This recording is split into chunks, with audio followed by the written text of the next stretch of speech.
What is going on, everybody? It's episode 58 of the Gridiron Garage. Today is Thursday, April 29th, and today is a very special occasion on the podcast.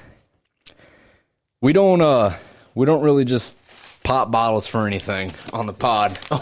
But when it's somebody's birthday, we bring out the old Brute, baby. The Brute. The $8 Brute. Dude, it was $5, man. $5? Yeah, we're bringing out the Brute. Oh, my God. Am I supposed to pop it? Yeah, we're popping it, dude. Okay. I know that, we're on a diet. Here. Yeah. I was not expecting this. Yeah, dude. So, happy birthday. What we got in here? Did you check it? Nope, I didn't check anything. I didn't pop a bottle. Stop. Read safety instructions before opening bottle. Twist to open. Twist to reseal. Oh, I was just a twist off, bro. oh, it's not even a pop. Oh! It is a pop. Push that Hell away. yeah, dude.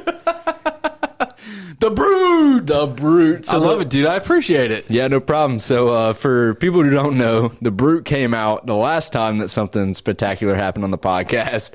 So I got his real estate license, so I bought him a $5 bottle of champagne. So we're popping bottles for the boy J Law's birthday today. To be fair, I did buy you some whiskey that was actually worth a damn, but the Brute just came along with it. Yeah, well, you know, we're going to keep the tradition going with buying Brute. So That is fun. How you pour Brute? You just pour it like a Neanderthal? I guess so. So That fits all the way to the top, and I got like an inch in there. oh shit, we literally have. We're not an Anyways. alcohol podcast, if you can't tell by now. Yeah, we're not. All right, well, happy birthday to the boy J Law. A little surprise there to start off the podcast, but what are you gonna do for your birthday, man? Let's get it. I'm gonna get all kinds of presents. Yeah. Yeah, basically, I'm just customizing my two bikes, because that's what I like to do, is ride my bikes. So you did get a new seat for your I Harley. already got a new seat. It's looking fresh. It's actually less comfortable, but it's more stylish. Yeah, I You was ever gonna- sacrifice comfort for style? So I did ride your bike earlier today, and I was thinking that I was like, man, a long ride on this would kind of be uncomfortable. Well, but I got the backup, bro. yeah, that's true. I'll be going on a long ride. I'll put on the old man saddle. Yeah. Get your woman on there, Anyways, what were we talking about before? Funny videos? Yeah, we were talking about the Mopar and the I love my Dodge Ram. Mopar, baby. Balls feel huge. The shifter. We're just shifter at earlier. One video that always gets me, we were talking about it earlier, and he's like, the original video is one guy on an island, like, I don't know, a couple 100 feet away.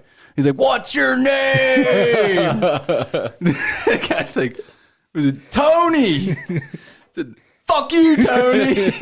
What's your name? Ezekiel. Ezekiel. Hey, fuck you, Ezekiel. Every time, man. I'll be looking at my phone. I'm like, Dude, I love it. that is too funny to me. And when we were talking about it earlier, it's always like the two dogs at like a dog park or like across the way, like yelling at you. It's here at the condo. Other dogs, I've seen them up there, but whatever dog is up on the balcony thinks they're the toughest dog in the entire world. Oh, yeah. They just stand down looking down at the dog in the grass below. They're like, dude, you wouldn't be acting so tough if you're down there. You're in a video, and it's like four dogs, two on one side of the gate and then two on the other side of the gate, and they're like going at it, like teeth showing, growling, yelling. And the dude walks by and opens the gate, and all four dogs like look at each other like, oh shit. I'll bark. Dude, that's how my dog is. I have a German Shepherd, and they notoriously get a bad name just because they're German Shepherds, mean, aggressive things. But my dog wouldn't hurt a fly. And so we were at my girlfriend had a craft show over the weekend, and I brought him along. And this lady walks by, and Hank gave out a mean, like deep, straight from the stomach, like, whoa. And dude, this lady jumped out of her sock. She was like, "I'm so scared of dogs." I was like, well, if you knew this dog, you shouldn't be scared of him because he won't hurt a fly. But anyways, back to your birthday, man. So yeah, you're customizing your bikes, 25, quarter of a life. Yeah, basically lame because we're old now. Yeah. But back when we were kids, dude, birthday parties were the bomb. Like it's like the now adult version of getting invited to a wedding. Right. Someone invites you to a wedding, you're like, dude, they think I'm cool. We're gonna go get drunk and party. But like when you were a kid, it was the birthday party. Yeah. He's like, my dad said I can invite 9 people, so 10 people total, and you're one of those, and you're like, oh my God, we're going to eat pizza. We're going to drink soda pops. Soda pops. We're going to drink soda pops. And I remember my favorite birthday party. We were so young. We were like, I was probably like 12. I don't know. Probably 12, 11. I don't know. But we went paintballing. And it was me and 4 of my friends went paintballing. And my dad had to like sign all the waivers over for the kids that didn't have their parents. And it was just some sketchy dude's backyard. So I know he was like, so I guess I'll have the kids sign something. He probably like ran to the printer, pulled up generic ass like Paintball waivers. Yeah, this one looks fine. Have your kids sign this. I don't know. And they gave us a bunch of paintballs and we shot each other and it was awesome. I was in a buddy of mine's wedding and that's what we did for his bachelor party. Or part of it was we went paintballing. And How it was fun is that, dude? It was pretty fun. I've never been to like a legit paintball course before. Like I've shot in my backyard, but they actually have, mask for one. And then like to not get shot in the eyeballs Right. was a very nice experience. Well, one of the times I was trying to run like across, I think we were playing like a capture the flag kind of thing, and I fell and I plugged my gun with mud, and like right when I fell, the mask only covered my face, and he shot me like right on the forehead, dude. It hurt so bad. You just get scared you're gonna get shot in the balls. Oh yeah. It's like, do you wear a cup or nah? I feel like you always go nah. Yeah, but that's pretty dick if somebody shoots you in How the old? I'm dick. 25. I can't remember the last cup I've worn. Mine, I mean, It has to be years. You were a catcher. yeah, in high school.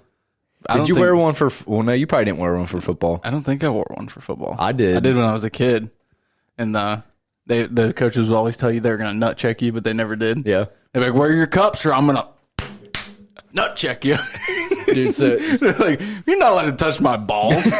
pedophile, you're going to jail. You can't touch my ball. But we didn't think like that. We're like, oh, coach is mean. He makes us run sprints. He'll probably punch us in the balls for sure. Dude, so speaking of being a little kid on a team, we went mountain biking today, and where we would go mountain biking at, there is baseball fields and stuff. So before Jake arrived, there was a dad and a son, and the dad was pitching to the son, like trying to get the son better and whatever.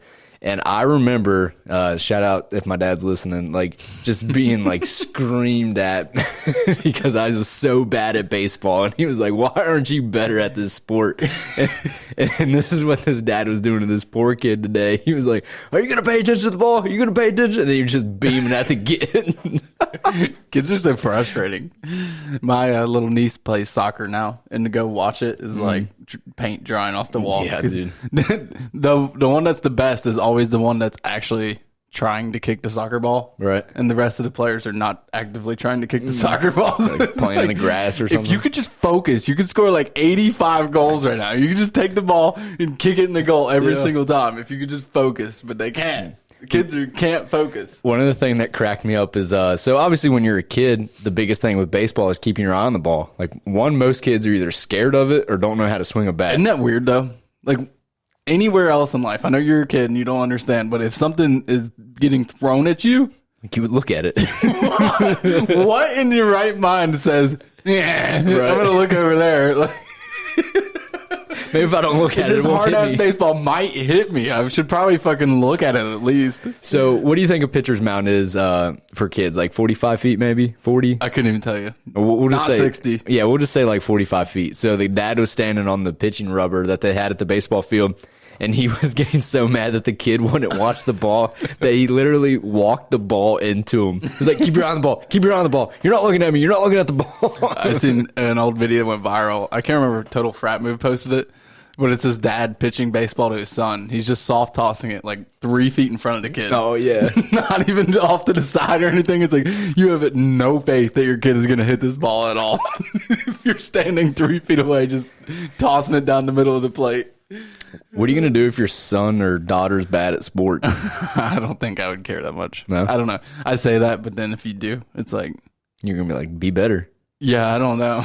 I don't know how it is. I feel like I'm so competitive that it would probably rub off.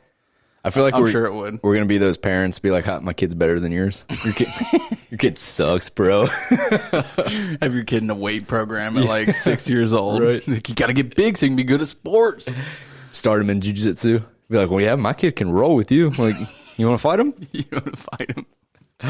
Oh man, but that's it. Bertha, 25. 25 years You want old. Cool shit for your bikes. That's about it. Just customize the bikes out, man. There you Bike go, is man. life. 2 wheels is life. Yeah. Yeah. I As I remember- let that four-wheel vehicle out there rot to death. Right. I'll customize out the 2 wheels. I remember when we were in high school, shout out to your mom, she's listening. They would always take me boating for my birthday. Mm-hmm. And I always thought that was sick. I was like, hell yeah. It is sick. Yeah, like I'm loving to take me boating. Going boating. I haven't been boating in years, though. Because it's too busy on the weekend. Yeah, it is. We're adults. Boo. Anyways, you want me to tell the Jock and Nash story? I don't think I told one here. No, I go think it's ahead. pretty good. You've already heard this, but for the listeners, me and my girlfriend left one day to go to the store, and we left the 2 dogs out just to run in the apartment. We went to a couple stores, printed out some pictures. We were probably gone an hour, 2 hours maybe. And we get back, and the front door is just like cracked open. And I see this little brown dog running. I'm like, that looks like your dog. She's like, no, the neighbor's got a dog that looks like my dog. And we pull into the driveway. I'm like, fuck no, there's my dog right there. My dog is actively trying to get into the neighbor's house. Like, I'm sure he was probably like, I need a toilet to drink out of right now. And I got out of my car, and he was like super stoked to see me, came running up, and we brought him in the house. And they were panting so unbelievably hard. And I was like, you guys probably just had the best time of your life with no parental provision. Vision. Yeah. Jeez. You had no one to watch what you were doing. They just ran around the neighborhood for 2 hours and came back. So for the was listeners out there, yes, you did hear correctly that Jake lets his dog drink out of the toilet, and it's the nastiest thing I've ever seen in my life. And he doesn't even stop it either. And I think that's even more gross. But I bring my dog over for like 6 hours one night. His for dog the drinks Super out of Bowl. the toilet. And now my dog drinks out of the toilet. His dog does. So I'm blaming this guy. It's not mine. His dog's drinking out of the toilet. My dog drinks out of the toilet. It's fine. My dog His has dog drinks out of the toilet. yet to come back over and see his dog after that. That was the last. My dog will. I don't know why he like refuses to drink out of the water bowl. He always says like, I'll just put it. I will literally close the door, close the toilet seat, close the door, put the water bowl in front of the door, and he'll walk past the water bowl and go and just bang on the door. And I'm like, fuck you, dude, drink the water. And he will not drink it. And I'll open up the door and he'll go over and he'll paw at the toilet seat, and he'll just keep pawing at it. And I'm like, drink the water. And he won't. He won't, dude. That's crazy. I'm sure eventually he would drink it, but he'll throw a fit and he'll scratch your door to death until you give him some toilet water. Well, if you guys can't tell, this is a Shooting the Shit podcast. We couldn't find a guest to come on, and if you're watching or if you're listening, you probably heard that old Big Daddy Griff isn't with us today. He's on vacation. He finally saved up enough unpaid time off to take a time off from the Gridiron Garage. You need vacation time from the Gridiron Garage. Yeah. You need to put in your application soon. Yeah. All right? We got like 4 weeks notice. I mean, I'm tough, man. I barely approved it. But anyways, yeah, Big Daddy Griff's not here. He'll be back next week. So it's just me and your boy, Jay Law, for the, remainder of the podcast. But we do have some cool things we want to talk about. The next thing is, I think I said it on the podcast, but I'm officially doing this Ironman, half Ironman.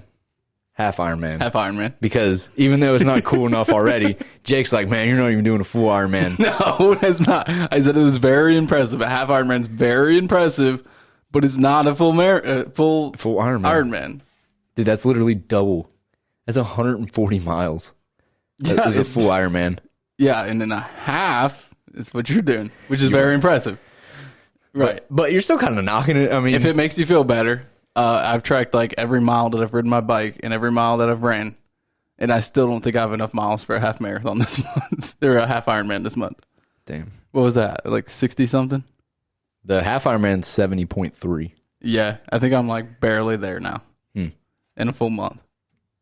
Well, you probably I'd have to haven't shave rode. that down like 24 days to get to one. So I was looking up the average person who does a half Ironman finishes it in about 6 hours. So that's what I'm shooting for.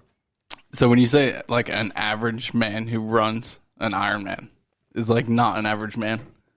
You know what I'm saying? Right. It's like normally you're like, yeah, dude, I'll shoot for like an average grade on this exam. Like, because you're getting compared to other average people. Right. But when you compare like the average Ironman to an average person, it's like still the top 1% of athletes. That's true. So, yeah. So I'm trying to be the uncommon amongst the common in this. And I'm pretty sure that like the average that I was looking at was probably like not top tier athletes, because I did watch a video of Lance Armstrong. Is that the Tour de France guy? Yeah. Neil, the moon guy. Yeah, right. Lance. So, he did a half Ironman. I believe it was in like 4 hours or some shit like that, which is possible because there was an Olympic swimmer that almost swam a mile in like 15 minutes. And if you're one of the best professional cyclists in the world, like what's 56 miles to you? And if you could do both of those, then what's running? Like what's running 13 miles? Like personally, I think running would be the hardest for me. I think it's gonna be the hardest. Dude, my knees, like I have bad knees. Yeah, have you not like so as the listeners probably know, I've been on a weight loss challenge myself, and the boys will not tell me how much weight they're losing now. We are being bitches about it. Well, I mean, I've been working really, really hard in the gym and working out really hard and riding the bikes really hard and running. And I don't know if you've experienced this, but it's like something every week. It's like, oh, this week my knee hurts, or this week my ankle or my foot or my back. Yeah. It's like every week after week, there's like something that's hurting. Mm-hmm. And I was wondering if you've experienced that training as hard as you have been. So, excuse me.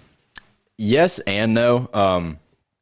I've always been kind of like a big proponent on if somebody says, oh, like my leg hurts, I'm like, we'll stretch it out, see if that makes it feel any better.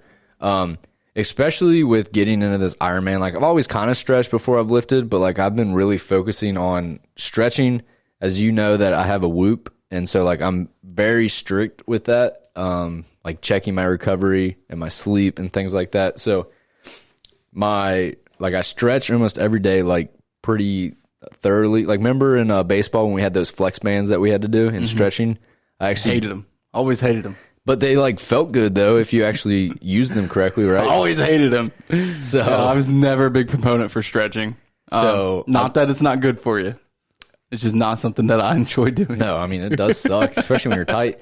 But I bought a flex band. I've been doing that. I have a TENS unit. Do you know what that is? No.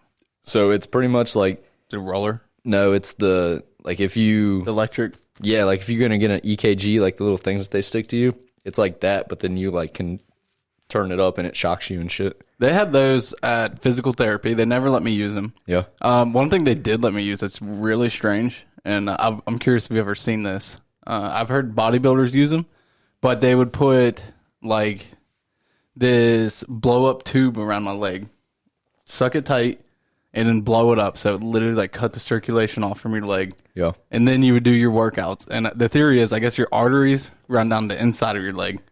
And then the veins and capillaries, I don't know, anatomy, but they run up the outside of your leg.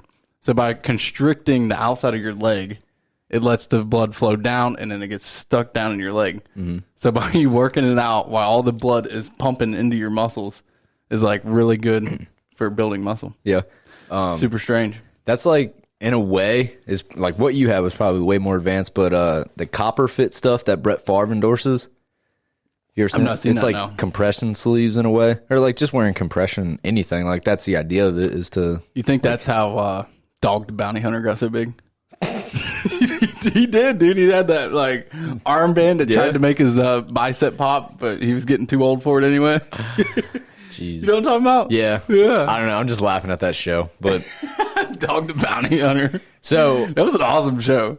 It You'd go was. catch him, he'd be like, "You want a cigarette?" Right. The guy'd be like, "Yeah, give me a cigarette." He acts like they're his bro once he catches him. I want to know how that show. Like, I think anybody can be a bounty hunter. Like, you just need to get the proper permit. Yeah, I don't know how you get permits, but yeah, you're like a solo contract. Right. Like they just send it out, and they're like, "This guy's been wanted. Go find him. Go find him. And you go find him, and you tackle him and arrest him and bring him in, and they pay you, I guess." Dude, we did, when I was a kid, my dad used to be real involved with this big fundraiser thing for like kids with muscular dystrophy. And we did this fundraiser, and we went and like they signed up for it, but we had like wanted papers, and so we would go knock on these people's door and be like, hey, you gotta come here and, you know, pay to get out of jail essentially. And people actually thought that like the people we were picking up were actually wanted for something. Like what kind of cop brings like an 8-year-old kid along to a warrant arrest in the first place? Like, come on guys, like let's think with our heads here. It's like when we were in high school and we'd play the manhunt where you in quotations kidnap your friend and put like a bag over their head and tie them up and drop them off somewhere. It's like, what if you did actually get pulled over mid someone tied up in your trunk and you're like, they're our friend, dude. That is not what you do to your friends. That's funny. But to circle back around and answer your question, like I have been feeling more pain, but I've also been like picking up on the therapy, like heating pads, like icing, Theragun. I have one of those. So that does help. Theragun. What? So Zach has a Theragun, which is basically this little... Looks like a hair dryer. It does look like a hair dryer / gun thing. It has a ball on the end, and it just sends like heavy vibrations. And you put it into your leg or whatever, and it like massages out the deep tissue in your leg, right? And like the lactic Mostly acid. they use in your legs, is what I've seen. But I sent him a video like as soon as he bought it. And this guy was like, check out this toy. And he grabs the end of the ball and sticks his 2 fingers out in the air. And his fingers from the ball shaking are literally like, whoa! He's like, goes up to his girlfriend. He's like, check this out. And then I guarantee it's staged. But the next video, she's in the bathroom. She's like, I've never done that before. And his fingers like dripping wet. I've never done that before. That video fucking cracks me up. I wish there was a way you could like fact check things that are put on the internet. Yeah. Like this in a video and you're like, is it fake or not? I mean, so many things are so obviously fake. That's a great part about the internet. That's fake. Yeah, you never know. Yeah. Dude, you know what? You'll send me stuff sometimes and we'll argue if they're fake or real. Yeah. Like, that's fake. I'm like, no, it's real. I think the alien thing I sent you today was fake. I do as well. Yeah. It looked like just a smoke ring or something there. Yeah. Also, what did I send you? There was a Red Bull skier that was parachuting. Oh, yeah. I thought that was fake. Yeah, you thought it was fake. I'm convinced it's pretty real. I don't think Red Bull's in the market for faking stunts. I don't know. Could be. They could be. What was I going to say? Something about faking something. Oh, yeah. Who owns the internet? Why do you always ask that? No one owns the internet. Exactly. But why do we use it? If, like, nobody knows who owns it. Like, it's not a publicly traded company. I don't know how the internet works. You're asking the wrong guy. Okay. Well, every Tuesday and Thursday, Gridiron Garage is out on the internet. You're asking the wrong guy. I've had this thing. You think I know how this thing works? No. Not an idea. I don't get it either. I always thought that question. It was like, if you were to be sent back right now, you don't get the prep at all. Just right now, you get sent back 100 years, and they're like, "What could you invent?" What would it be 1920? Yeah, it's like I don't know what I could invent. I don't know what I know. I know like how things operate somewhat decently, but not enough to like recreate them and go to someone and tell them like each piece that needs to be made to make this thing operate correctly. Like I couldn't do it. I don't think. You know what's crazy? So, you think anything you could recreate or invent? I mean, I would create the internet. Oh, you know how to create the internet. I would figure it out. I don't think you would. What are you going to use the internet? What are you going to do your research? At the library? Library, because there's so much research on the internet at the library that the internet doesn't exist yet. Well, that's what I'm saying is who created this bitch and why do we use it? But my dad told me the story the first time he ever saw somebody use the internet, and it just like blew my mind. Like, because we kind of grew up with the internet and like phones. Oh, for sure. And so he was like, you're in a weird time where the smartphone took off. Yeah. And we can remember days before smartphones. I didn't get my first smartphone until like 8th grade, I think. I think I was in high school when I grade. got my first smartphone. So it always cracks me up is like you talk to, you know, old heads and they're like, yeah, I got my first TV in, you know, 8th grade. And they like harp on us for having all this technology now. And I'm like, well, I didn't get my first phone until I was in 8th grade. So what's the difference? You also didn't have a microwave. I think my parents probably still have my like first phone. I know I I should do. probably go take it. And so like in 50 years and be like, this was my first telephone. Yeah. And they're like, the fuck is that? It's a flip phone, dude. Check it out. You can text. You hit this button 3 times, this button The little twice. Nokia. I know your sister's friend gave me my first iPhone. I always thought that was crazy. What? Yeah. Really? Yeah, it's like, compared to the iPhones now, it's like tiny. Like little. Was it she just wasn't using it? Gave it to you? Yeah. She just erased it all and was like, here you go. Put it on your plan. That's cool. All right. I told you my sister got an upgrade on her iPhone, and she brought her iPhone 8 Plus that had a crack in the screen, and she brought it back to Apple as a trade-in. I guess they give you like trade-in money, and they said they couldn't accept trade-in money on the iPhone because it had a crack in it. So what she did, she went back and we found an old like iPhone 4 that we had from way back in the day, and they accepted the trade-in iPhone 4 that was uncracked, because she couldn't trade in the iPhone 8 Plus with the crack in it. I was like, you're telling me that Apple can get more use out of that that iPhone 4 than a cracked iPhone 8 Plus? You're fucking stupid, Apple. So I just Googled who owns the internet. That's literally what I put in. And I mean, this article is from 2008, so like somebody could own it by now. But if you think of the internet as a unidentified single entity, then no one owns it. There are organizations that determine the internet structure and how it works, but they don't have ownership over the internet itself. No government can lay claim to owning the internet, nor can any company. So who the fuck owns it? I don't know. Is it like if you use Safari, are you using like their version of the internet? I guess so. You know what? Are you using Apple internet? Anyways, back to my story. I kind of got off track, but going back to when my dad told the story about him seeing the internet for the first time. Obviously, nobody knew the internet was going to blow up to what it is now. But to answer your question, if you could go back and like reinvent something, how smart would it be to just start buying IP addresses in 1970, 1980? Because I mean, think about it. Like, I mean, if you went back, the easiest way is just to know what stocks is going to blow up. oh yeah, Because that would be the easiest way to ever want to get rich. But if you had to create your own company or had to reinvent something that you know already exists, right? it could be kind of hard. Yeah, that'd be true. Because like Mark Cuban, that's how he got rich. Is he owned an IP address and he literally sold it to Yahoo for like $4 billion. If you watch Jeff Bezos, not Bezos, Bezos, early interviews, like one of his first interviews is like, well, I'm Jeff Bezos and I own Amazon.com. Like, do you think he would be like, oh, I own Amazon.com right now? He'd be like, no, I own Amazon, the world's largest company. Yeah. But I don't know. That's what I would do. I would go back and buy a bunch of IP addresses. So if you buy an IP address, you just have the name, though. You don't have the website. Yeah, but like nobody could recreate. Like you would just have Amazon.com. Right. And if someone wanted to make Amazon, they'd have to buy the IP from you. Yeah, like if somebody wanted... But why would Amazon not just like name themselves something else? Well, yeah. But like the point of, let's say if Amazon.com, was Amazon, and then somebody else, like you said... Oh, you would buy it. Like you'd find already named companies. Yeah. Like you'd be like, oh, Target doesn't have a website. I'm going to go buy their IP. Right. Oh. And then... I remember way back, way back, but when Xbox and PlayStation first got like online gaming and it was getting pretty serious, I think someone paid like $2 million for the name Jesus. That's crazy. Just like someone, imagine that little kid that was like, his parents just got him the brand new Xbox first day release, and he's like, what should my name online be? Jesus.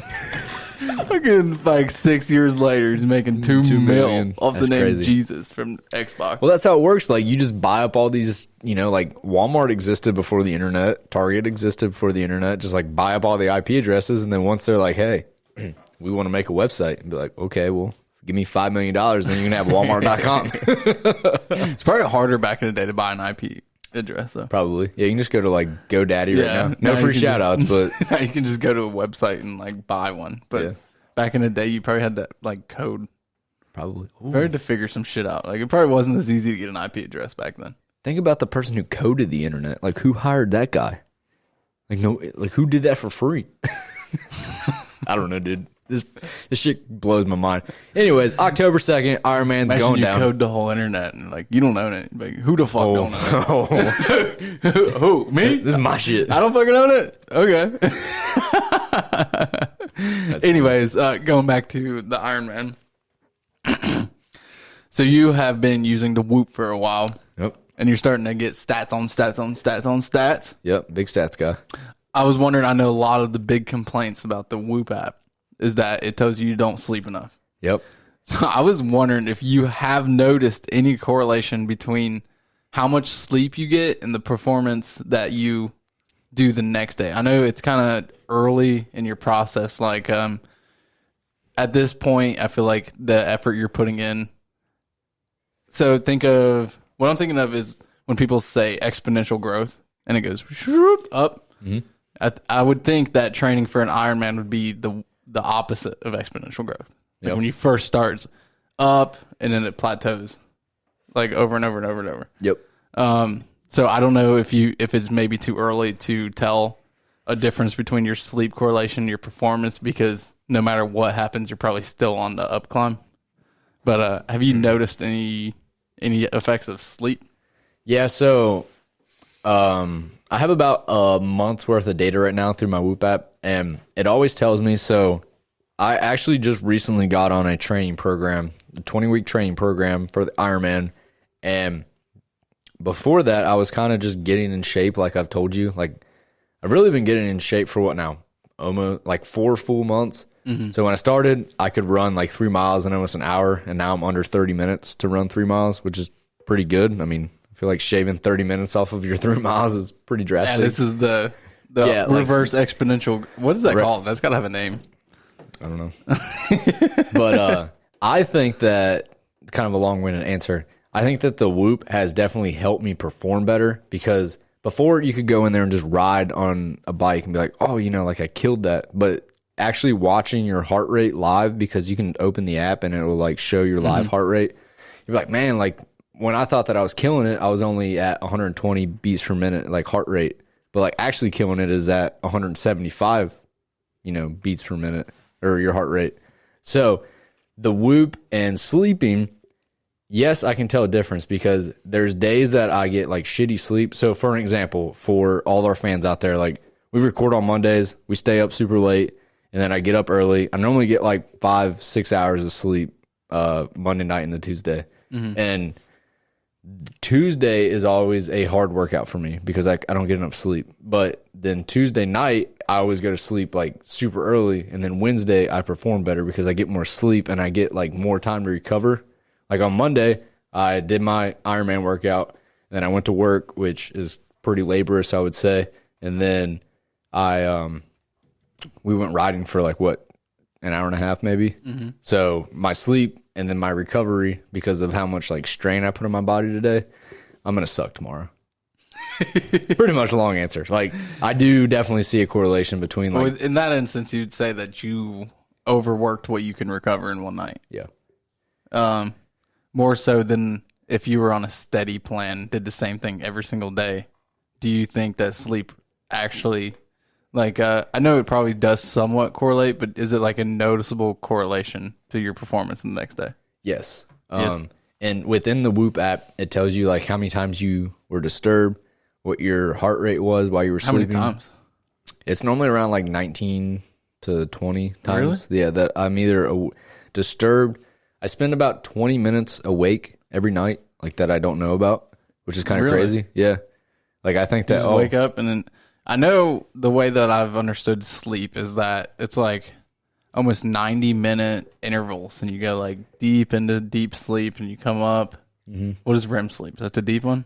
Yeah, REM sleep is... So you go deep into REM where your eyes are like going crazy, and you come like back up and surface to like a light sleep, and it's like 90-minute intervals. Yeah. So I guess maybe theoretically you could be waking up during those 90-minute intervals and not even know. Like your brain's not quite conscious.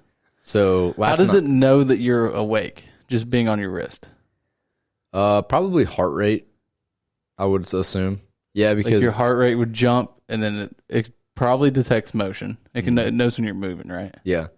So when I click on the awake, the red things, and I can put this on the YouTube, but they're all spiked. Like my heart rate spikes up, so it knows that like I woke up or moved or something. And I would venture to say that it's like my dog waking me up, like jumping on the bed or something. or like a loud ass car drives by and pisses me off. He's always bitching about the cars driving by. Dude, I hate where I live. But yeah, I think it's pretty interesting. Like, to answer your question, yes, I think sleep, you know, a lot of people, I don't know, I used to follow these bullshit accounts on Instagram, and they're like, you know, successful people only sleep 3 to 4 hours a night. Like, well, successful people probably die early if they only sleep 4 hours a night, because there's no way that, like, if you're successful, like, a lot of people work out and, like, have strenuous, like, stressful, you know, things like running businesses and shit like that. If you're not getting sleep, like, I don't know how they perform consistently day in and day out without, like, some type of recovery. You know what I mean? Mm-hmm. So I definitely think that this Whoop is, like, going to push my training over the edge. Because, like, swimming, for an example, I suck at swimming, but, like, it tells me that I'm actually doing good at swimming. And, like, that's confidence, you know. And especially with this program that I'm on, like I said, 20 weeks, man, I wouldn't say it's like a couched Ironman thing, because it's, like, actually it starts off with a 100 or 1,200 yard swim, which, like I told you earlier, it's almost 0.7 of a mile. I got something cool that I learned. I'm not sure it works, but there has been studies proven that this works, and it is that if you are in, especially like specifically an endurance challenge, that you can, like, while you are doing something, you start thinking about quitting, you can say, I'm dedicating, like, in your own mind, like, you know you're doing this, and you're kind of like hacking your own body, but you can say, I'm dedicating this next 10 minutes to something that's important to you. Like, say, a grandmother passed away, a grandfather passed away. You can say, these next 10 minutes, I'm dedicating to my passed away grandpa, and I'm doing this for him. And even though, like, you know that you're doing it to trick your body to run the next 10 minutes, it still works. It's so weird. I mean, I could believe that. Like, it literally has proven that their output in the next 10 minutes while they're doing that to their own mind. It's crazy. And it works that they can have more output by thinking that. So 2 things, like, when I run, well, depends on what song comes on, but sometimes I think that I'm like an all-star football player, and I'm running, and I'm, like, breaking tackles and shit, and that kind of gives me motivation. You know what will fuck you up big time, though? Is you're pacing good and you're running, and then there'll be a song, and its beat will be very slightly similar to the pace you're running. Yeah. But a little bit faster. Oh, yeah. And I think without even knowing, you will pick up the running pace to, like, thump on the beat. Mm-hmm. And you'll be going just a little bit faster than you normally go, and you'll be, like, gassed about it in the song. You're like, oh, it got me, dude. So it's funny, like, I always look at my running data after I'm done on my Whoop, and I play 2 songs every time I run. Like, obviously, that's not the only 2 songs, but one is 1 bourbon, 1 scotch, 1 beer. Have you ever heard that song? I don't think I have, no. It's like a 9-minute song, but pretty much throughout the whole song, there's a very consistent, like, pedal for the drum, and, like, you can hear it pretty clear. And so I know that every time that my foot hits the ground, like, I'm pacing pretty good.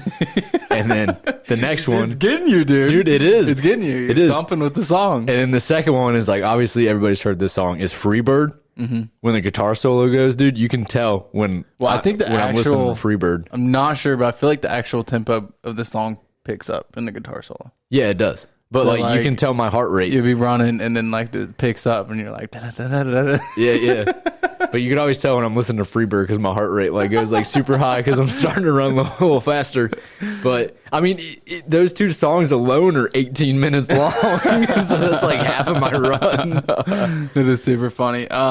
Moving on from sleep, we're gonna move on to one that I really personally think makes a huge difference, more of a difference than the sleep at night. And that is the previous day or the day of a meal before you endure, like, a huge workout. And I've experienced that if I go into a long endurance specific workout without, like, at a calorie deficit, it's very hard. Like, if so the way I've been dieting a lot is that, like, Monday I'll start and I'll just grind at a calorie deficit all the way until Saturday. So Monday, after that cheat meal I had Sunday, dude, I can fucking go forever. Like, it's just like nothing to me. But by the time that Saturday workout comes along and I've been at a deficit for 5-6 days, it's like impossible. Like I get to like a couple miles, I'm like, I gotta freaking stop. Like I'm about to pass out. I was wondering what I know you're kind of on a plan where you're not trying to lose weight, but you have been. So you're at a calorie deficit. Meet me at 180, bro. So you're technically at a calorie deficit. What have you experienced for the days that you've eaten more? So on the days that I've eaten more, and I'm not a disclaimer, I'm not a fitness dude, so don't follow what I'm doing. Just anybody listening, I just don't want to get sued. But anyways, the motherfuckers told us to eat 8 calories a day. You will lose weight if you eat 8 calories a day. So me, and this is just my body, I don't like to eat a lot. Like eating 3 meals is very hard for me to do. I always try to eat 2 bigger meals just because, one, I'm very active, and like sitting down for 3 meals and like even preparing 3 meals is hard for me. But the days that I do eat more, I do think that recovery is better. But I always, when I work out, and this is just me personally, I hate working out with like food in my stomach. Like I might drink like a protein shake beforehand, but it's very rare. So the whole diet thing, and I'm actually this week, I'm cleaning it up a lot, like cutting out bread, pasta, going more to like oats. So in the breakfast, I was eating bread, going to oatmeal, trying to cut out pasta or like finding alternatives to pasta. But yeah, I think like this is like me starting this program and me starting this diet, like is the very drastic, how you were saying, like you ramp up in your Ironman thing and then you kind of just like plateau, like kind of go up. This is probably the start of me like being more strict about what I eat. Like I was having a cheat meal because I was so far out, but like I'm gonna start getting stricter and like really try to cut that weight. So you're gonna try to cut weight. So I'd be curious with you attempting to go at a calorie deficit or carb or macro, however you plan on doing this. Your body's gonna have to pull that energy elsewhere, not from food. Right. So like, I'd be curious in the future how your workouts are, like how the numbers look at the end of them. Right. And I will say too, like with the Ironman, so on average, I kind of screw myself over, but let's say for today with my Ironman training, work, and riding mountain bikes afterwards, I would venture to say I burned roughly 3,000 to 3,500 calories. And there's just no way that me as a person could eat that much in a day. I mean, yeah, if I like went and had 8 Big Macs, like I'd be set. But like for me as a person, I can't eat that much volume to be able to eat, 3,000 calories. But like if I ate, let's say 2,600 calories and was burning 3,000 calories a day, that would be only a 400 calorie deficit, which is like not terrible because, it'd be one thing if you were burning 2,000 calories and only eating 1,100 calories. Like 900 calories is a very big deficit if like you're drastically trying to lose weight. But like I said, I have a goal in mind, but like I started in January and I was never on the race to the lowest number, but now it's like the beginning of the race. Like let's start racing down. It's pretty cool. What's that? Is that Michael Phelps and Ronnie Coleman actually used to eat similar amount of calories. Yeah, you told me that.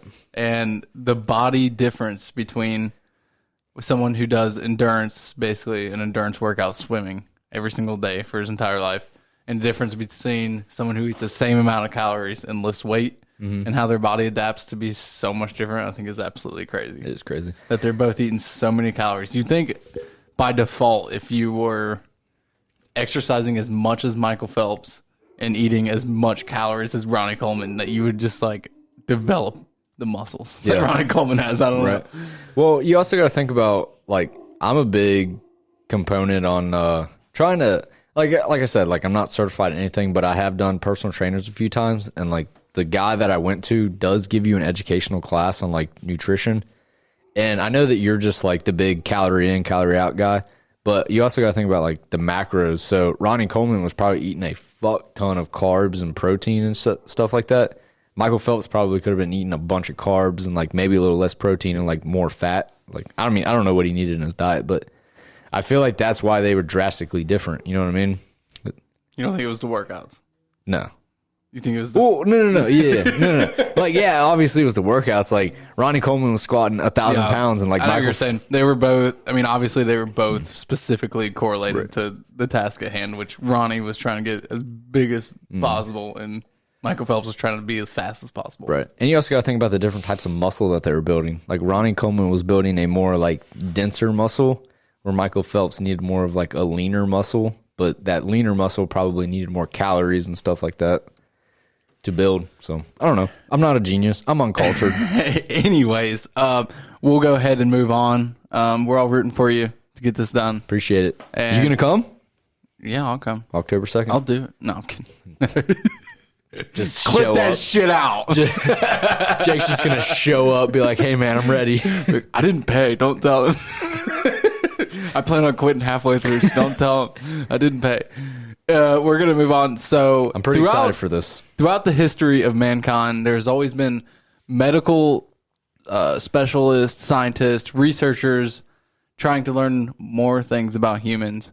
And there has been many crazy experiments that doctors and scientists have done on humans and other things that are just like, I can't believe how immoral that decision is to do things like that. So we decided we'd go try to find some really immoral things that come from science or doctors. A lot of things that personally, like nowadays, we would assume they were moral, right? If you say, hey, I'm a scientist, I'm trying to better the world. You'd be like, oh, this guy isn't killing babies. You know, like, right. This is actually someone that's trying to help, not someone that's just out there fucking around and doing experiments that are so immoral. Right. So we'll go ahead and get into it. I brought the Guatemala syphilis study. And this is the U.S. Public Health Service researchers in 1946 to 1948. They paired with Guatemala government, and they used Guatemala prisoners to find a treatment for syphilis, which is not the fucked up thing. Is that an STD? Syphilis is an STD, yes. Yeah. The fucked up thing is they hired prostitutes with syphilis and sent them in to the prisoners and gave them as many people that they could syphilis at a time. What the fuck? Which is super strange. Like, what if you're the prisoner and you're like, this is kind of weird. Like, we're just chilling in jail and then they're trying to get us laid. Something's up. But what's even worse than that is if they weren't successful giving the prisoner syphilis with the prostitute, they would literally strap them down, put a cut in their penis, and pour syphilis bacteria onto their penis to give them syphilis. Ew. And this was all to find out the cure to syphilis. And was this a government-backed research or? Yeah, U.S. Public Health Services researchers, as well as Guatemala government. It was like a combined research on the Guatemalan prisoners. Dude, that's fucked up. Isn't that crazy? So what's this is like things so far. It's not even that far out. Like 70 years. We know things are fucked up because of slavery and stuff like that. Like, obviously things were so much different back then. But I don't think we can even comprehend the amount of difference and fucked up shit happened 70 years ago from what it did now, you know? Yeah, and literally the U.S. government was hiring prostitutes to give Guatemalans syphilis. That's fucked up. As well as putting live syphilis on their penises to try to treat them. Just think about that as like a taxpayer. Like, paying to get these, well, I mean, I don't know. They're Guatemalan prisoners. Yeah. If you were an American at that time, you'd be like, eh. What's that prison in San Francisco? Alcatraz. Alcatraz, yeah. Dude, that place amazes me. I want to go there. If I ever make it out to San Francisco, I did go to San Francisco, but we did not go to Alcatraz. Can't you tour it? Yeah, you can. They'll take a boat out there and tour it, which is very interesting. I feel like people go there because they think it's haunted, right? I think so. They give you a tour and they tell you the history of it. I'm not sure what fucked up shit happened there. What happened there? The biggest thing that I can think of right now off the top of my head is that there was people that escaped. I know the people that escaped and they had to swim through, and apparently that water is very shark infested, right? Yeah, it's very shark infested. And it's very cold. Yeah. And so that's why they built it on that island, because if they're people escape, they're gonna die anyway. They're gonna get attacked by a shark. So they were like, well, that's your fault for trying to run away. Well, they thought that no one but like an Olympic athlete could swim that distance. Oh, dude. If an Olympic athlete went to, well, never mind. Never mind. I'm not going to say that. What are you trying to say? I don't know. There was a dude for like Rio that got in trouble by the cops. So I was like, if an Olympic athlete went to jail, then like, why is he representing a country? But then I don't think like a normal person goes to that prison, right? Probably not. It's just like it's like a really, you're a bad guy if you go. We don't know anything about this place. Me either. I'm trying to look it up. I just don't know how to spell Alcatraz. How you spell it? Yeah, I don't know. Dude, spell it live on the pod. Alcatraz, Alchatraz, Alcatraz. You got the first part right. I mean, close enough. Alcatraz. So it's located in San Francisco Bay, 1.25 miles offshore from San Francisco. 1.25. Yeah. Dude, that's part of the training. You send your ass to Alcatraz. Oh yeah, you want me to swim? So you swim there, you die. All right, I'm pretty sure there's a like pretty famous prison break. Oh, there's a movie from it, Escape from Alcatraz. But anyways, let's see here. 1962, Alcatraz Escape was a prison break. Frank Morris and brothers John and Clarence Algen. What a great segment. Yeah, I know. The three men were able to escape from their cells and leave the island in a raft. So these don't. Oh, they got a raft. Yeah, they didn't swim. So How the fuck they get a raft? They probably got it with like their commissary money or something. There's a movie I watched, and he was getting arrested, and he was like super, super, super rich. Yeah, and he was like $500 million to anyone that gets me out. Have you seen that? No. And there's like teams and teams of people trying to break this guy out of jail to get the money because like he was serious. So here's some pictures, and this is from the FBI's website, but looks like they made like fake heads of themselves and put them in their cells. And then I'm pretty sure, yeah, they escaped on the evening of June 11th. They were ready to go. The prison's informant, though, did not have his ventilator. They're the only completed. 3 to ever escape from Alcatraz. I believe so. That's pretty good, though. No? I don't know. I'd be curious to see. You ever heard of Andy Dufresne? That's probably not good, is it? In a high security prison to have 3 escape is probably not good. Damn. Dude, for 17 years they worked on this case. So I guess they never caught him. Oh, the mystery continues. We officially closed our case on December 31st, 1979 and turned over responsibilities to the U.S. Marshal Service, which continues to investigate in the unlikely event that the trio is still alive. Damn. They could catch some 98-year-old. You motherfucker. Get your ass in here. You're going back to Alcatraz. Alcatraz hasn't even been a thing for 50 years. That's just like Rikers Island in New York. Have you ever heard of that? It's like one of the world's most dangerous prisons. No. It's an island, but I think that it's close enough to maybe Queens to where there's like a walkway or something. I mean, it's still like a far walkway. Like, there's no way you're going to run it and get away. But, yeah, it's pretty crazy. Dude, old prisons like that are kind of interesting. Yeah, I like how they do it. Mm-hmm. So we're going to put you out in the water. Right. If you can escape, good for you. I have another experiment that I found. This is the... Hold on. What if you were late to work and you had to take a boat to Alcatraz? Like, oh, fuck. It's like Area 51. Yeah, you seen how they get there? Uh-uh. They fly them in. It's like, I think they fly out of LAX, and they have their own brand. Can't remember what it's called. It's like a female's name is what's written on the side of it. And they fly them in every single morning. Like, you go to LAX, and they pick you up and take you and fly you out to the Area 51. Can't remember what it's called. But anyways, the two-headed dogs experiment. So this is an experiment conducted by Vladimir Demikov. Spell it. Look at me and spell it. I have it written down. Yeah, so that's what I said. Look at me. I could easily spell this. It's written down here. But he was actually a successful surgeon who was the first person in history to perform a coronary artery bypass. So pretty impressive guy here. And before his successful surgery, which actually made him pretty famous, he performed an experiment called the two-headed dog experiment. In this, he took the head, shoulders, and legs of a puppy German Shepherd, cut it up, and sewed it onto another dog, where both of them continued to be alive and operate separately. So their brains operated separately. So the German Shepherd, who was attached to what appears to be the right shoulder of the other dog, could still function and move around and eat. You have a picture of this? I do. Yeah. We'll pull up a picture here. Send it to me. Okay, I can do. And then we'll put it on YouTube. But here's one of the experiments he did.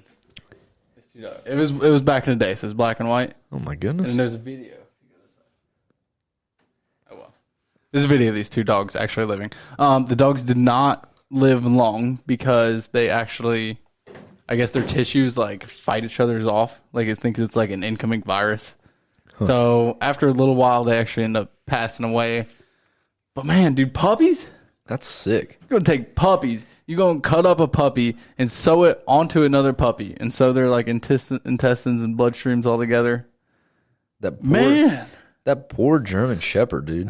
Dude, so another dog. You just got another dog sewed on its shoulder. Yeah, I mean, like, I kind of feel bad for that dog, but, like, I mean, I have a pretty biased opinion towards German Shepherds, so. I forgot to tell you that one since it's a German Shepherd. Yeah, that's a pretty good one. You only got two? No, I brought more. Okay. I got Project Bluebird. This is actually a pretty famous one. But Bluebird was an experiment from the United States to try to discover techniques and substances as truth serum. So they were trying to find a way that they could get informants from other countries and give them a truth serum so they could tell the truth to us, right? Yeah. Instead of torturing them, you just give them a truth serum. They tried many hypnosis. Which I got a question. You believe in hypnosis? No. No, I don't either. They used to bring in college. They did like a big seminar and a whole thing went, and they would like bring people up on stage and they would hypnotize them. They'd run around and act like chickens and stuff. I'm like, that's bullshit. Yeah. So when I went freshman year, they actually asked for volunteers. So I don't know, probably 50 people came up on stage, including me. I was like, fuck, this is bullshit. And he said, I'm going to go through and I'm going to pick out the people that this won't work for. And he went through the line. He fucking picked my ass out. He said, it ain't going to work. I said, fuck you, bud. All these people are paid actors. I fucking know how this works. So if you can hypnotize me, come on this podcast. I want to see it because I think it's bullshit. Dude, that would be a dope interview to interview a hypnotist. I don't think they're fake. You think they're fake? You just said you don't believe in it. I do. You do believe in it. No, I don't believe in it. You don't believe in it. I don't believe in it. You don't. But I just wanted to make sure that like we were on the same page. You just don't have the balls to call this bitch ass out for saying this shit's fake. No, I mean, it is fake. It's just like magic. Magic, cool, but it's fake. Yeah, I love magic. Yeah, I'm actually a huge fan of magic. Actually, not a fan of hypnosis. No, that's the actual process. What's the person called? The hypnotist. But hold on. Have you ever seen the signs around town? It's like, want to quit smoking? Hire a hypnotist. Some people say it works. Some people are like, dude. That is more bullshit than just being picked out in a college campus. Be like, I mean, what if the people it works? I don't know. It's got to be bullshit. I'm very skeptical. Me too. I think that there's no way in my I'm sitting here in my body. There's no way that this motherfucker sitting next to me can overtake my brain and tell me what to do and think. I think it's more plausible to find the person who invented the internet than it is to be hypnotized. Okay, we're both non-believers. I'm a big non-believer. Me too. But anyways, keep going. Going on to Project Bluebird, they're trying to find a true serum. They've hired hypnotists. They also took 700 military personnel. This is the U.S. Army, U.S. Navy specifically. They took 7,000 military personnel and gave them LSD, heroin, cocaine, PCP, and more. Sounds like a great night. They're taking this is against their will. They're just taking They're just taking these Navy people because they can't tell them what's going on because they need to figure out if these people are lying or not. Yeah. So theoretically, the the people running this know exactly what the Navy personnel knows. So they can tell if they're lying or not.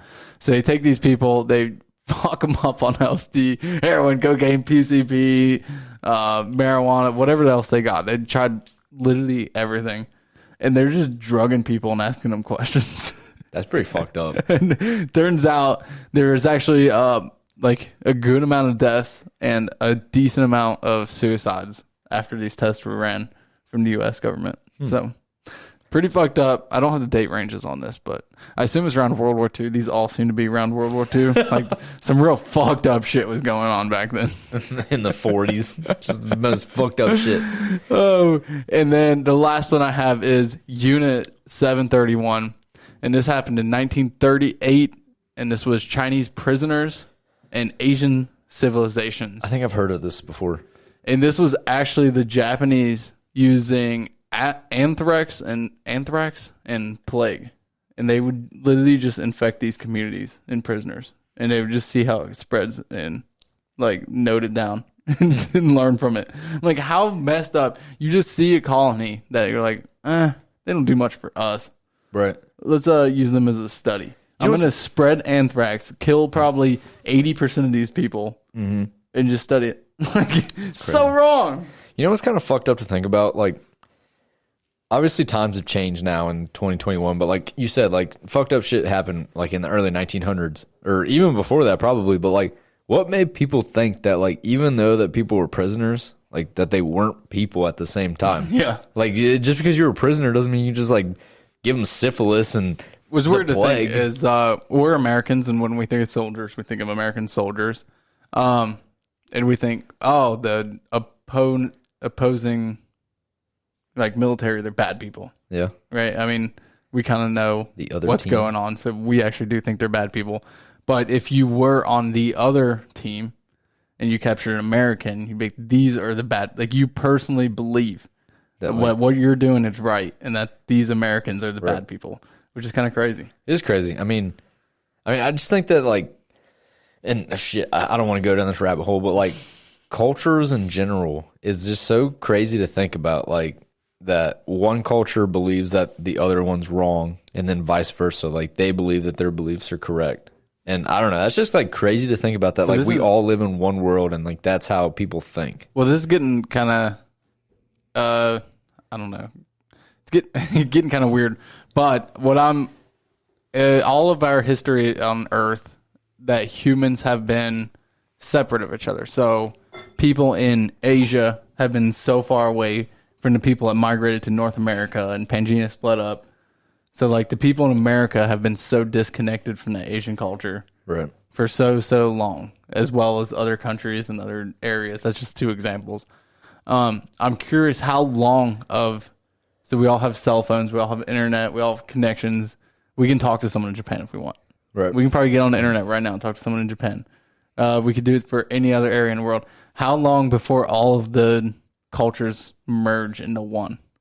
And we all become kind of similar human. They would still be countries because they're not going to give up their powers unless one takes over everyone, which would be kind of crazy world. But eventually, you'd think we'd all get closer to each other. I would argue to say in probably our lifetime that European and American culture has probably come together closer than it was 20 years ago before cell phones. Mm-hmm. Like we know probably more about their culture because we see it on the TV, we see it on our phones, we see it on everything. So we're kind of more ingrained how they talk, how they act, what they're, especially comedy. For some reason, we get a lot of their comedy shows. They are funny. They're comedy. So I feel like our cultures are probably, especially since we speak the same language, we're probably going to be like the first two to combine. Probably similar with Spanish countries. Yeah. Like they'll probably, since they all kind of understand each other and they understand their language and they see it on their phones and email or social media, whatever, like they'll probably combine and start acting similar. Huh. You know what's crazy to think about is that one, the continents could all come back together at some point. Like never in our lifetime, but it's so far away. Billions of years. It's so far away. Like Pangea could come back together. That's crazy to think about. Two, you know what I picture is when California and Japan are finally closing in on each other. What's your name? Tony! Fuck you, Tony! The first words ever spoken across. I'd fucking love it, That's dude. funny, dude. That's funny to think about. But the second crazy thing to think about is there's 7 billion people in the world. Think about that. 7 billion people, okay? So that's a number that we can't even comprehend, right? We have to bury 7 billion people and counting one day. I would say that probably cremations will take an increase, right? Yeah, I mean, you still I would say got they to already cremate them. have. But, yeah, you'd have to cremate them. But they take up a lot less space once you cremate people. Yeah, I know that, but like some people like want to be in the what do they call them? The little niches in the cemeteries. Like you're gonna run out of space in cemetery, both in the niche and in the ground. I know in Florida where they're at sea level, they can't bury people. Oh, that's crazy. Um, What? The Florida what? Yeah, I mean it'll just the water. Like so, I'm pretty sure in Florida, if you like dig too deep, it'll fill with water. Like if you're in Florida and you dig a 5-foot hole, it'll just fill with water. Maybe not to the brim, but it will. That's weird. So if you dig below sea level, Like in the middle of Florida. I believe so. Yeah, you can dig and it'll fill with water. So Florida's just floating? Kind of, yeah. I mean, there's just water in the soil. It's below sea level. Anything below sea level is like water. Huh. So I know for a fact that they don't have basements in Florida. So if you have a house Nothing in Florida, in the South. Not even in Texas. so yeah, you don't have a basement. That's because you're too low to sea level and it'll flood. As well as they do not bury people in Florida. 'Cause it'll flood. So what has Florida been doing? Maybe we'll go there, figure it out. Yeah, we'll have to I ask assume they either build huge, like, above ground temples or whatever that they build. niches. Niches. That's what they're called. Is it? Yeah. So they build something for the people to stand or lay in above ground. Or you. They would definitely have to be laying. You ever stood a dead body up? I mean, you just like compress them. Yeah. Compress them. I mean, they'll fall down, but like, you could take a casket, close it, and stand it up. Who cares about how they're standing, you know? Yeah, but then they just like fall down to the bottom of the Who casket. cares? I mean, that person probably The cares. person doesn't care. They're dead. Just tilt it up. Fucked up. It doesn't matter. Anyways, yeah, I don't know. Everyone has to get buried, right? Yeah. Or cremated. It's crazy. Like, I don't know. I mean, we talked last time about the culture that eats them. Yeah, we're not going to talk about that again. Maybe that's it. Dude. Maybe we all have to eat a relative. No. They'll burn them all and we'll eat them. No. You got any more? That's it for me. So, this is kind of like tying the whole episode in. And, I mean, we just drank a whole bottle of Brut. Entree. Is a What's it called? brut? Brut. Brut. Entree. Anyways, we're popping bottles on the pod. But I'm feeling a little tipsy. And the human race as itself is an experiment. Like, nobody knows what the fuck they're doing. Oh, yeah. I can see that. And so... We don't, as an individual human or as a whole in general, we don't know what our objective is. We don't know what our purpose is. Right. And, like, obviously, like, it's great the day that you find your purpose as to why you're put on this earth. But the fact that, like, the normal is to wake up, go to work, make money, spend that money, stimulate the economy, you know, make the world, like, thrive. Like, it's all rooted into one thing. Like, we all work for money. But shit like this intrigues me because it's like there's more than just money out there. It's like, what do you know, like, why are you alive? Like, why is the human race here? Like, what is our purpose on this earth? Like, are we here to destroy it? Are we here to make it better? You know, like, isn't that crazy to think about? Like, what are we here for? Are we here to make... The individual has a specific purpose. But just like the human race as in general. Like, are we here to make podcast? What's crazy is that it is theoretically possible that our government has been to space and they know for a fact that space doesn't actually exist. We're like in a little bubble. And that they don't... fuck said this? It's like the flat earth. It's like... Oh, yeah. It's like they don't want to tell us the truth that there's nothing beyond human race. Like, they don't want to tell us that, hey, this is fucking it. Like, we're not going anywhere. We're not expanding the race. We're not going to beat anyone else. Like, this thing we got on Earth, that's it. That's it. That's it. We're not doing anything else. Like, It is possible. I don't think that's the truth, but it is possible that there's nothing else out there. That is true. And like, that's also scary. It's like, billions of light years away. Could there be two bros sitting in a condo basement recording a podcast? Oh, what cracks me Probably. up is who we were talking about Little Dicky the other day, and his song, he's like, "Are aliens exist?" And she's like, "I believe in God." And he's like, "God don't fuck with aliens." Like, God could easily just make some aliens, dude. Oh man. I mean, we stay away from religion on this podcast, but that's another deep thought, man. It's like, God could fuck with aliens. but it's just like, that's a big question that's never going to get answered. Is like, we're on this Not in our earth lifetime. for a small fraction of the percent of what the earth has existed. And the fact is like that we literally for 60 years just chase money. Think about Elon. As someone like Elon who has all these desires and goals, and I feel like he personally feels like he has a role in the human race. Yeah. But like, what does it matter? So he's gonna come on this earth. He's gonna build spaceships. He's gonna go to Mars. He's gonna send people to Mars, and he's gonna be gone. And he's not gonna see the rest of it. Right. He's not gonna see the world colonize Mars. He's not gonna see the world colonize other solar systems. Right. Like, that's his overall goal. But it's like, you don't see it. You're not gonna know.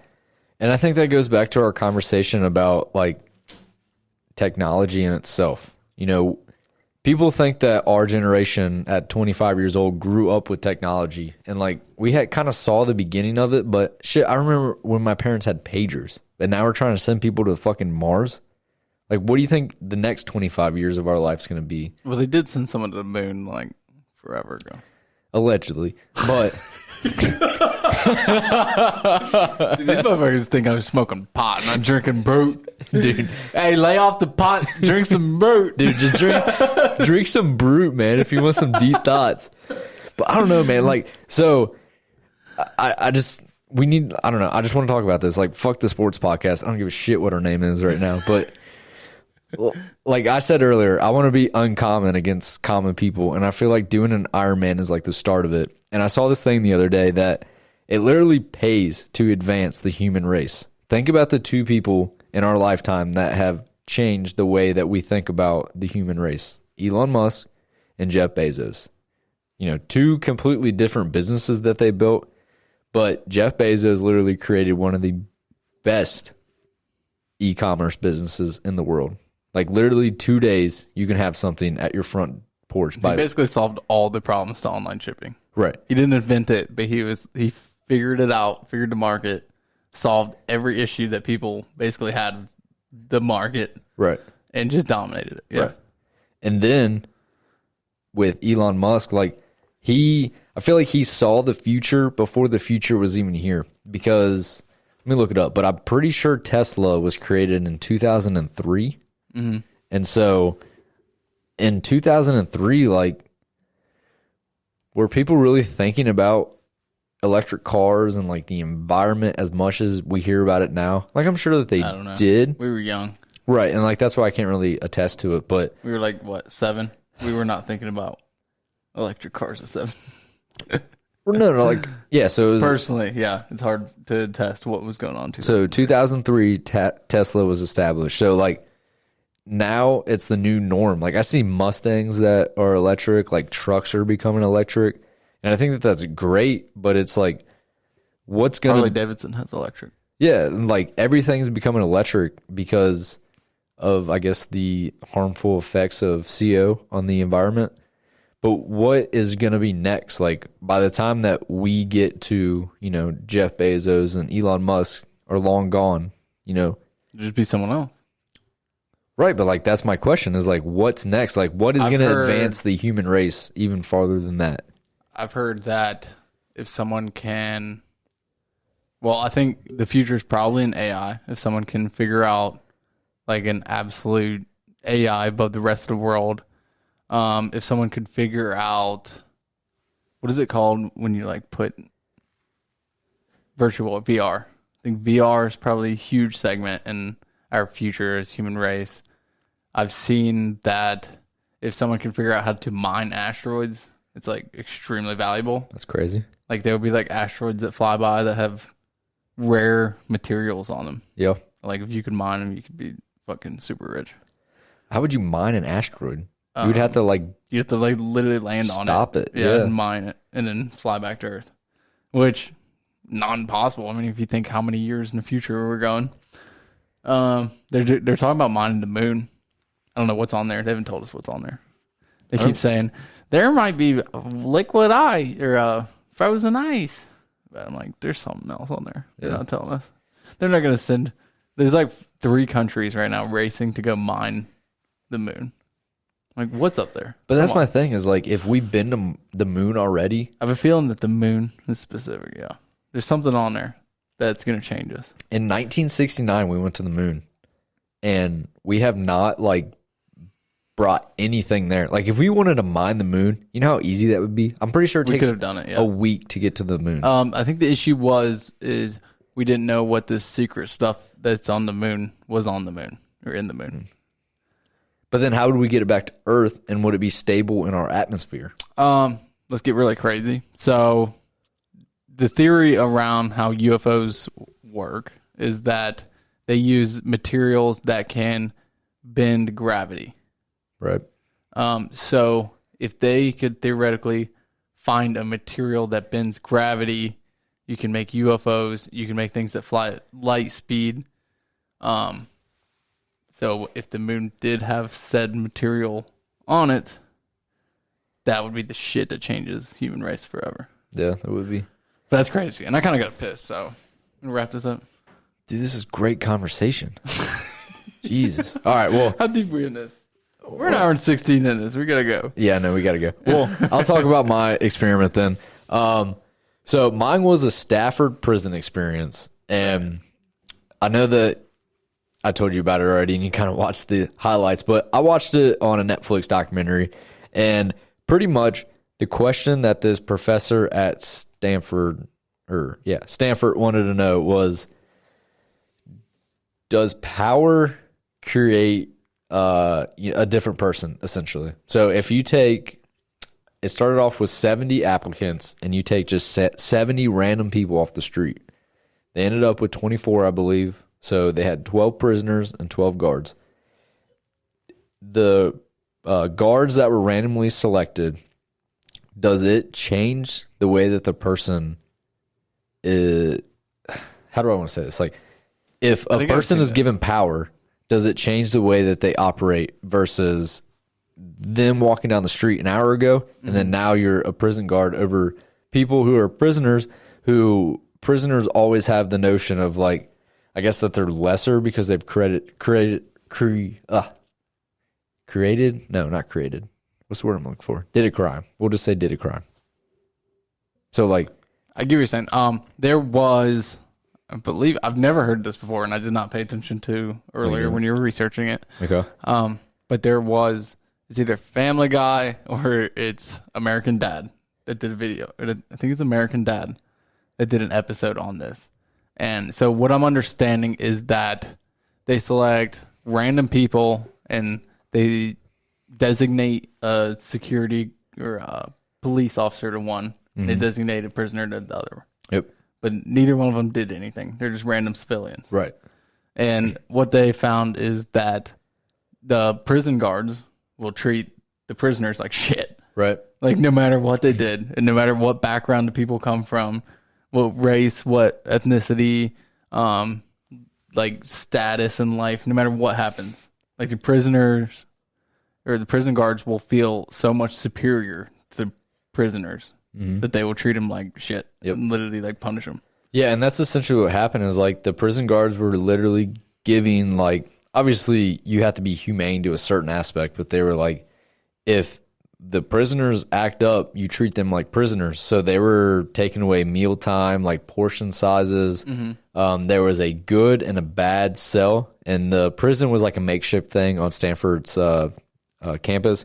And so like the good prisoners could go into the cell, but then they were trying to create it like a mind game. It's like, I've been good, but now the guards are treating me like I was a bad prisoner. So now I'm going to think that I'm a bad prisoner. And so they would barricade themselves in like the bad cell. They were using fire extinguishers to get these people out, literally like taking away their clothes, their solitary confinement was like a little mop closet, it looked like. And so the question was, and that the professor like talked to another psychologist and something like that, was like, did you tell the guards to act like this? And like, this is where I guess the conclusion is kind of like up in the air. But the whole premise of the thing was like, it was supposed to be a 14-day experiment, and it was for the U.S. government, and it only lasted 6 days because like the prisoners literally thought that they were prisoners being treated like prisoners, and the guards literally thought that they had the power to treat somebody who was pretty much equal because they didn't create a crime. But the guards were acting in like such a bad manner that it like, I think that in my opinion, power equals, you know, I'm going to put myself on a pedestal over somebody else who doesn't have power, because that's essentially what the guards had. They had handcuffs, they had nightsticks and shit like that. So like, I don't know. It was a crazy thing, but I think that, you know, I kind of wrote this down as like, I think that it could be a real thing, you know, no matter what the conclusions came from, whether they were told to act like a certain way or not. But I mean, it just could be like, if you're a prison guard or a CEO of a company, like if you're a bad person and you're given power, like you're probably going to abuse that power. You know what I mean? So I don't know. It was a crazy thing. I would definitely go watch it on Netflix if you haven't seen it. That's super cool. I might do that. Yeah, but that's all I got, man. We'll get out of here. Wrap this up. Thank you guys for listening to We're Not Stoned, We're Drunk. Not actually drunk. Episode 58, non-sports edition of the Gridiron Garage, the Plastic Table Boys. Hell yeah. We're out. Go ahead and follow our Instagram. Go ahead and give us 5 stars and a review on podcast. Thank you very much. We're out. And wish Jake a happy birthday.